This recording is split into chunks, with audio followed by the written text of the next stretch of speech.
துளசிதாசர் மிகப்பெரிய ராமபக்தர். ராமச்சரித மானஸ் என்ற பெயரில் ராமாயணத்தை எழுதிய மகான். ராமநாமத்தின் பிரபாவத்தால், ஸ்ரீராமரின் அனுகிரகத்தால் ஒரு சமயம் அவர் ஒரு பெண்ணின் இறந்த கணவரை உயிர்ப்பித்தார். இதை பற்றி மன்னர் அக்பர் கேள்விப்பட்டார். அட, இப்படி மேஜிக் செய்ய முடியுமா அப்படின்னு ஆச்சரியப்பட்டார். உடனே துளசிதாசரை அரண்மனைக்கு வலுக்கட்டாயமாக வரவழைத்தார்.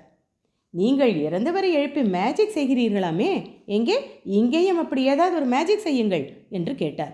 துளசிதாசரோ, மன்னா, நான் சாதாரணமானவன், ராமபக்தன், ராம நாமம் சொல்வதே என் வேலை.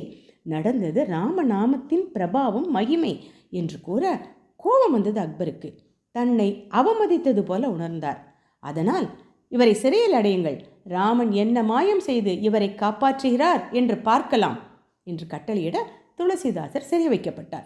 ராமபக்தியில் முழுமையாக ஈடுபட முடியாமல் சிறையில் வாடினார் துளசிதாசர். அசோகவனத்தில் சிறையிருந்த சீதையை மீட்க அனுமன் வந்தது போல தன்னையும் விடுவிக்க அனுமனே வரவேண்டும் என்று அனுமனை சரணடைந்து 40 செய்யுள்கள் எழுதினார். அதுவே அனுமான் சாலிசா பாடல். என்ன அதிசயம்! பாடல் முடியும் தருவாயில் ஒரு பெரிய குரங்கு கூட்டம் நகருக்குள் புகுந்தது. குரங்குகள் குதியாட்டம் போட்டன, சேட்டைகள் செய்தன, பொருட்களை நாசம் செய்தன. குரங்கு கூட்டத்தை சமாளிக்க முடியாத மக்கள் பயந்து மன்னர் அக்பரிடம் ஓடினர். திடீரென்று நகருக்குள் குரங்கு கூட்டமா? எப்படி? திகைத்தார் மன்னர். ஸ்ரீராமனின் தூதனான அனுமனே துளசிதாசரை காப்பாற்ற தன் படையுடன் வந்ததாக உணர்ந்தார். தான் செய்த தவறை நினைத்து வருந்தினார். ஸ்ரீராம நாமத்தின் மகிமை அறிந்தார். துளசிதாசரை விடுதலை செய்தார். குரங்குகள் மாயமாய் மறைந்தன.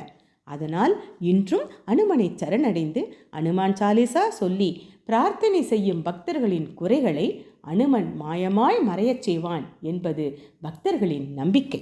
ஆஞ்சநேய சுவாமிக்கு ஜெய்.